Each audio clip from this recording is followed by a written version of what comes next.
1.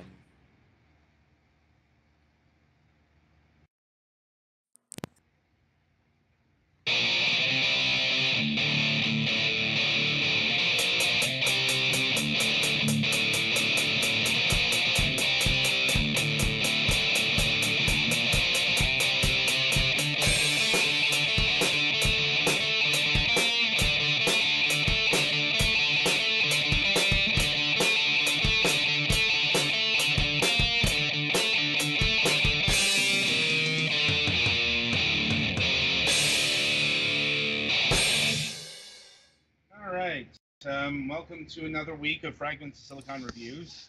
As mentioned, we are back to our usual 2-game review schedule. This week, we've got Hob and Arrowheads. First up is Hob. All right, so let's see. I suppose we should get into the backstory. Hob is the latest release from our good friends at Runic Games. So if you don't remember any of our previous interviews with Runic, which is understandable because it's been a while since they released a game. 5 years, from my reckoning. Like, Torchlight 2 was 2012. I was quite surprised at this. Mm-hmm. And, I'm not sure if Hob's been in the works for, the entire 5 years, but it has been in development for at least 2 years. Our interview about the game happened in season 5. Mm-hmm. Yeah, granted, that was the season finale, but that was still a while ago. So this game's been cooking in the oven for quite some time. And it's definitely an expression of them wanting to do something different. Because the Torchlight series, they're basically Diablo 1 and 2 with the serial numbers filed off. Yeah. I mean, it makes sense considering, a large amount of the staff that worked on that game worked on the actual Diablo 1 and 2.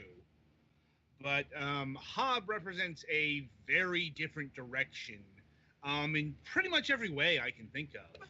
Like, not just in terms of like design, but also like aesthetic and so on and so forth. Anyway, Hob is I guess the term is action-adventure that we used for this kind of game. It's a top-down Zelda-like. Mm-hmm. Although calling it a Zelda-like is a bit egregious because while it, it looks like Zelda and, will sort of play like Zelda, it's got a very different focus than Zelda. Yeah, and having a jump button is bit Zelda differently, but I don't know. Yeah, I'm like, well, there have been top-down Zelda games that use the jump mechanic, but those tend to be like the portable installments for some reason. Yeah, no, I know what you mean, and it's with the there's a lot of environmental navigation and puzzle solving. It's less combat based than most, like, even Mario games are. Yeah. The star of the show is definitely the puzzle aspect. And the degree to which the puzzles can change the world. Mm-hmm. Though puzzling isn't the only aspect that goes on here. Combat is actually probably the most minor point I can think of. Like, it's there, and you do have, or you'll eventually build a fairly robust move set, but there's not a lot of enemies to fight, just overall. And outside of some exceptions, enemies don't respawn. Nope. It's like, I don't know what you mean, Adam. The most deadly enemy of all is everywhere. I refer, of course, to the grass. No, your most deadly enemy in this game is going to be gravity, because unlike the Zelda games, there's a heavy emphasis on platforming. Mm-hmm. And granted, navigating in a top-down space and jumping can be a bit finicky, especially with this game, because this kind of runs into one of my major problems with it. That's the camera angles. Yeah, the camera is fixed. I mean, there's nothing you can do to affect it. Yeah. And the camera and the controls are both a little bit not quite on point. They're shockingly archaic because this game is pulling off the old pre-rendered cinematic days of design here. Like if you remember, like say Resident Evil or Final Fantasy VII or a game like that, the camera changes when you go to a new quote-unquote room. Although in this game, everything is way more wide open than that. Yeah, well, the camera's a lot more dynamic than back then because there's actual stuff here. Mm-hmm. It's not, but still, sometimes when you like walk close to a door to a thing, the camera will suddenly dramatically shift to be appropriate for that. Yeah, and what happens then is your entire control scheme changes. Oh boy. Yeah, I'm like, I was reminded why we don't use this anymore because I'm like, yeah, it's weird. I get that they want to give you the right view of all the puzzles you're supposed to interact with and stuff, but also the game world is really pretty, and it would be nice to be able to see parts of it from other angles, even if you couldn't rotate everywhere freely. Just being able to like look a little bit to the sides would be nice sometimes. Yeah, it's not a deal breaker, but it's gonna take some getting used to. Especially if you've never seen this kind of thing. Because, like I said... Which there are kids young enough playing games nowadays that's pretty much there. Yeah, like I said, I was surprised because, I haven't seen, like, go to the next room, oh, hey, the direction I'm going in now goes up instead of left. Yeah, one of my favorite ones, trying to climb up ladders and having to press the up button instead of just press it on in the direction you were going in. Yeah. Like from a sideways view, I mean. Yeah. I'm like, I get why they did this. Not just because, maybe puzzle reasons, but, this is a very cinematic game. It's like, they like showing off their architecture and shit. I'm like, speaking of which, this game does feature a very unique aesthetic. Like, its game style will remind you of Zelda. Its art direction, maybe not so much. I mean, maybe some of the later Zeldas or, something like that. Mm-hmm. But and it's the feel of it is kind of like, I've heard it described as being kind of like Journey. I've never actually played Journey, but where you're moving through a very arty area, but the style is very unique. Yeah. I think like the thing that really popped out for me is the use of copper. Like yeah, there's a lot of copper, which is a very distinctive thing because most metal is gray. Right, and like you just don't see copper used in aesthetical values all that often, which is actually kind of surprising since copper is one of the oldest metals known to man. Mm-hmm. And it's very striking in this. It's a lot of copper, then like gray stone and green plants. Mm-hmm. Yeah, and then everything else is stuff that's worthy of attention. Yeah, and the other word I would use is clockwork, because everything is shifting.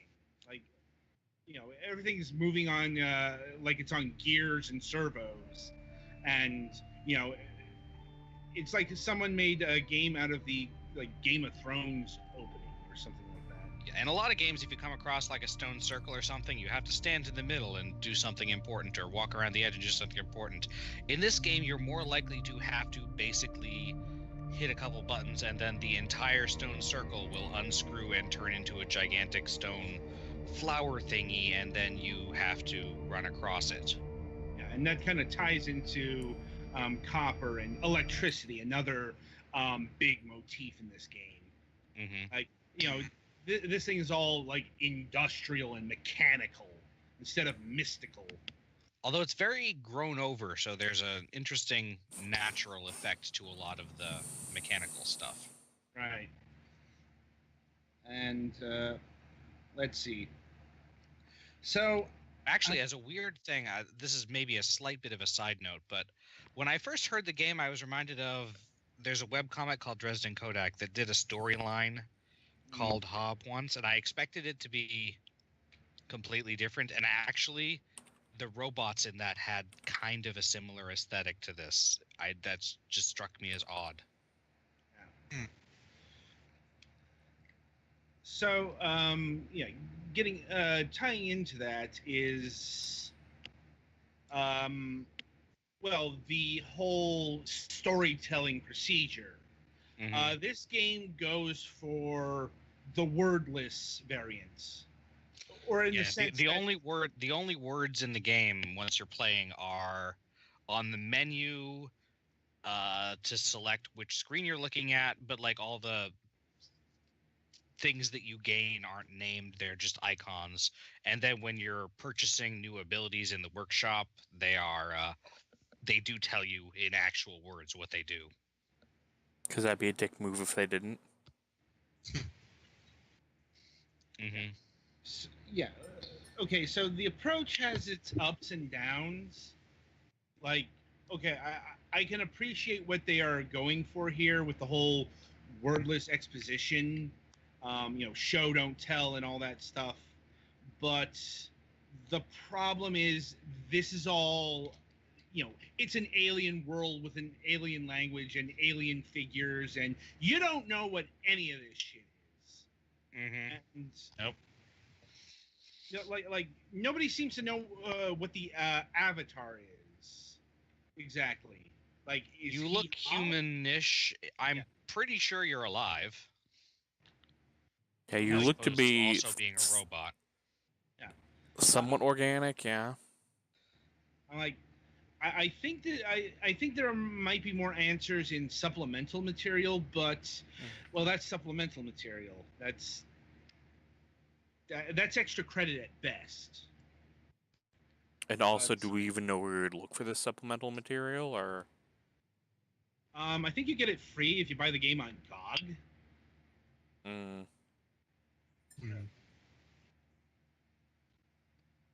Yeah,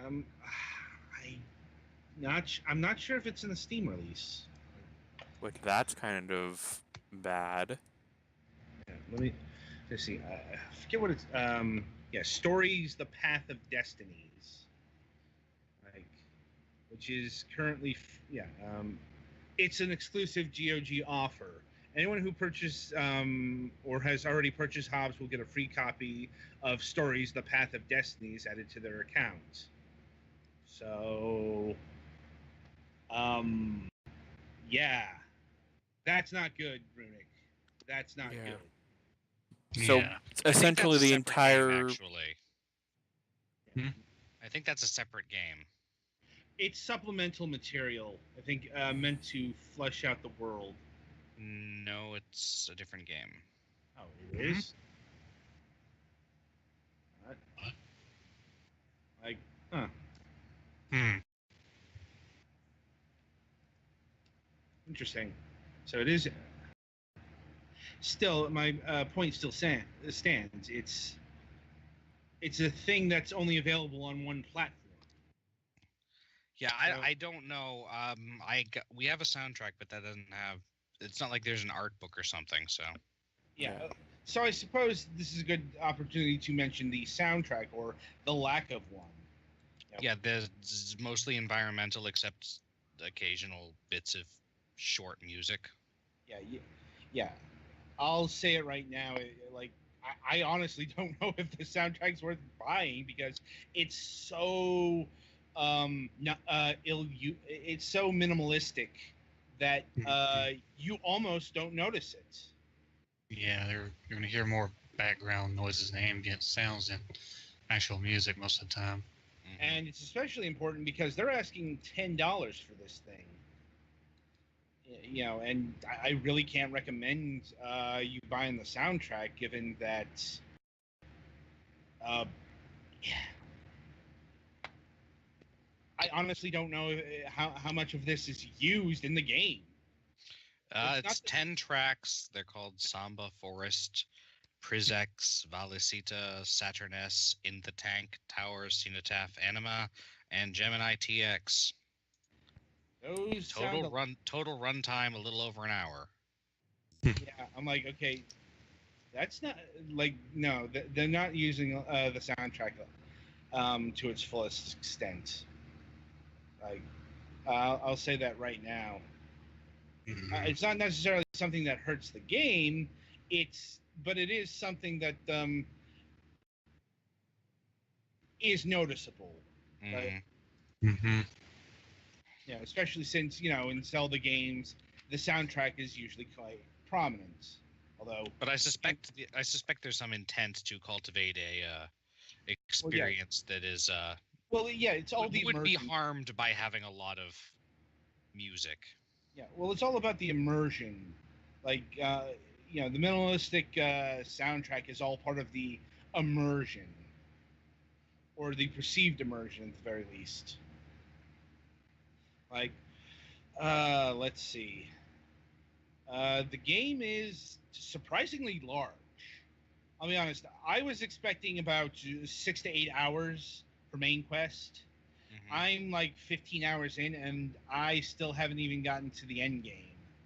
Like, I'm in the later game, but granted, a lot of that is because in the style of Zelda, there's you're gonna be doing exploring. You're gonna be looking for hidden shit because Yep. there's a lot of hidden shit here. Bog standard power ups like more health, more stamina. Like when you do your glove moves, you use a certain portion of energy. Mhm. It's tied to a bar. You can get more of that. And so on and so forth. You get more crafting materials to upgrade your sword, and you get more moves. And there are even like hidden archives around the world that will, further enrich your knowledge if you can understand what's going on. I'll admit the shrine I found, I didn't understand exactly what was going on until I saw the achievements. You see how this word thing can be a drawback. Like, all I ask is for some grounding. Like, anyway, so I suppose we should get to the biggest problem with this game. I mean, overall, and that's the technical hurdles. Yeah. So this has been reported across the board, like both PlayStation 4 and PC. The game is unoptimized as fuck. Yeah, it doesn't. I mean, it looks okay. It looks pretty, but it has very selectable graphic settings. But even on the low settings, my computer had kind of a hard time with it. Yeah. My Yeah, computer's having a hard time on medium.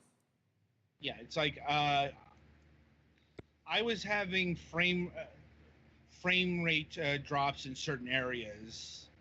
Same here. And like I said, that seems to be I've seen numerous people report that problem, and they're like apparently Runic is trying to fix the problem, and there have also been apparently crashing problems based on the number of times there have been updates with patches to try to fix crashes and stuff. So there's no easy way to say this. This game was kind of rushed to market. Yeah. Which is shocking given how long it's been in development, but the game shows a distinct lack of polish. And I could only speculate as to the reason why. Anything to do from a lack of QA to the engine they're using, which from what I saw on Wikipedia is called the Ogre engine. It's actually not Unity. Although how accurate that statement is, it's Wikipedia, so tread carefully. I was about to say something salt. Yeah, it's like, if you told me this was a Unity game, I'd believe you, because it's got the hitching problems that a lot of Unity games have. So hopefully those will be ironed out sooner rather than later, because I'd say that's really the principal thing holding this game back. Like, I can right now I could give a good solid 7-8 recommendation based off of how powerful your computer is. Yeah, this is a very like if you don't like exploratory games, you're probably not going to get that much out of it. Mhm. But it looks really nice and the feel is really good, and I recommend experiencing it if you can. Right, and another note for those who might get it on the PC: be sure to have a controller. It's Yeah. Yeah. The game flat out tells you that a controller is recommended because, well, not surprisingly, the movements really correspond to a modern day controller. Like, Yeah, you want to have analog movement. Yeah. Yeah, and this is not a game where you aim is all that important, so you don't have to worry about precision. Even in jumping, I noticed a bit of assisting. Right. Like when you're trying to jump across a gap or something, it'll sort of snap you onto the other side of the gap if you're going in that general direction. Most times, I have encountered where you will. Oh, if you walk off, you'll fall off. And if you're jumping in a completely different direction, you will. But if you are clearly trying to get from one end of a gap to the other, it actually helps you. if you walk off, you'll just grab the ledge. Yeah. Yeah, if you walk off hard enough, I guess. If you walk off, Yeah, no, if you like run off, you'll run off. That I encountered more than once. Mhm. Like I said, those changing camera angles can be more of a nuisance than they should be. Yeah. Especially since you got a lot of curved structures in this game. So you'll be running, and then it goes into the other direction, and it messes with your controls. But like I said, it's not it's not a deal breaker. Nothing I encountered in this game was a deal breaker. Just something to keep in mind. yeah, it could use some smoothing up and optimization, but generally, Yeah, I enjoy it a lot. Yeah, like I said, if they fix the technical hitches, this game probably will make my top 10. As it is, it's only a mere solid recommendation because, it's really hard to run right now. And I suppose also on the PlayStation 4, there is no native Pro support, which I have seen be a deal breaker for some people who have PlayStation 4 Pros. So keep that in mind. It's just, since we review the PC versions of things, it's kind of hard to take into account the console versions. I don't know, maybe, Aside from that, if you play it on a console version, you're not going to be trying to play a game that's really bad with a keyboard. Yeah. I suppose that would be the consideration there. All right. So, is there anything else we need to mention in regards to Hob here? Did we talk about price? No, we have not. Hob will run you $20, standard indie pricing, and I'd say that's appropriate. Yeah, once it gets this to, feels like a solid $20. I would put an asterisk once the performance issues are fixed. It would be worth $20. Yeah, that's what I'd say. Yeah. As it is, I'd wait until not so much a sale. I'd wait and keep tabs on this game because it is a really worthwhile game. Yeah. Does Runic mention updates on their own Twitter, or is there a specific Hob Twitter that they talk about like game updates? Let me see. I think the Runic Games Twitter would suffice. I don't know if they do the. Yes, sometimes teams, make specific game Twitters. Yeah. I see a lot of. Yeah, I see a lot of. Let me see. Is there even a Hob account? Hob game? No, it doesn't look like it. Like, so yeah. Anyway, I am a bit concerned about this game because it's coming out in such an unpolished state. Here in late September now, it's the first day of October. Yeah, near the holiday rush. Yeah, it's like, yeah, we're hitting the busy season. Like, and not just for the AAA stuff. We're seeing a lot of big time big time indie games getting released. Not just say Hob here, but like the big indie game release was Cuphead. Mm-hmm. I need to get Which to that at some unfortunately point. no one gave us codes for. Well, not hint, yet. Hint, people. I've been trying to. I'm kidding. I'm not talking to you. I'm talking to all those, industry people who totally listen to our show. Indeed. Well, well, here's the thing. These games might be getting to us, but they're not getting to us. Or rather, if they use the email on our website, that goes to Mac's email. Yeah, that'd be. Yeah, it's like my email addresses are obscured unless you kind of know me, or you use like one of the terminals or something like that. Like that's kind of how I got Hob here.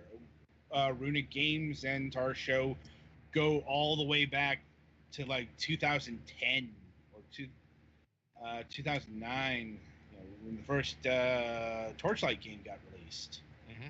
And granted that was MSP, but it's been a long-standing relationship.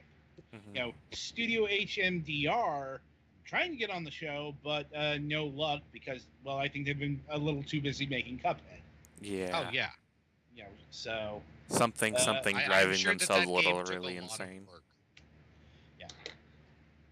Anyway, let me just make sure that Hob here probably has a bundle. Actually, I think it has a couple because not only can you buy Hob standalone, but and this is the one I would recommend. You can get the Runic Games collection, which is Hob and both Torchlights. Yes. And if you don't have the Torchlight games, yeah, I would recommend getting those as well. Yeah. And Torchlight's really great. Yeah, and you also get the Hob official soundtrack in that bundle as well. I'm not exactly sure how much it costs because I have all these games. Mm. Like, can someone check on that? I have them all too.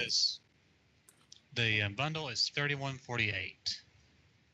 Yeah, So yeah, $10 per game. That's a good deal. Yes. So yeah, if you're gonna buy Hob, at least on Steam, not sure if GOG is doing the bundle thing there. No, but they do have that free deal with the other game at least for a while. So I don't know. I don't know anything about that game, so I can't say how good of a deal that is. Yeah. So there are reasons to buy this on GOG, and there are reasons to buy it on Steam. PlayStation 4, I guess, if you own a PlayStation 4. I don't think Torchlight has been released on PS4 though. No, I'm talking about Hob. Well, I know, but like if you're looking for other games and just have a PS4. Yeah, no, I don't think the Torchlight games have been released on PlayStation 4. I think they're on PlayStation 3. I vaguely remember seeing one, but not two. Like I said, it can be hard to keep track. I know the Torchlight games got released on the Xbox 360. Yeah, doesn't look like the Torchlight games ever hit the PlayStation 3. Yeah, like I know the first Torchlight is on the Xbox Game Store. I'm not sure if it's got Xbox One compatibility yet. Oh, doesn't matter. This isn't really about Torchlight. This is about Hob. And, Hob is a good game in its own right, just being held back by, the aforementioned technical issues. Right. So, and as I said, I don't know what their timetable looks like when it gets fixed. Maybe we'll have an update on that in the weeks ahead. Although we will not review this game. Yeah, unless it gets like some super big DLC or something like that. Yeah, or so it's got to be really substantial for us to go back. Mm-hmm. Or else it's what we got here at that moment of review is what we're going to review. That's kind of how it works. So anyway, final thoughts on Hob. It's a game you can play. I really like this game. I wish my computer could play it better. I'm gonna try and find time to play it more since I didn't have as much time as I wanted. Yeah, I really like this game. It's really nice. Just fix the small issues and it'd be great. Yeah, one of the best games of the year. All right. So that's Hob. Be sure to tune in after the break, and we'll be talking about Arrowheads. So until then, I wish you good gaming.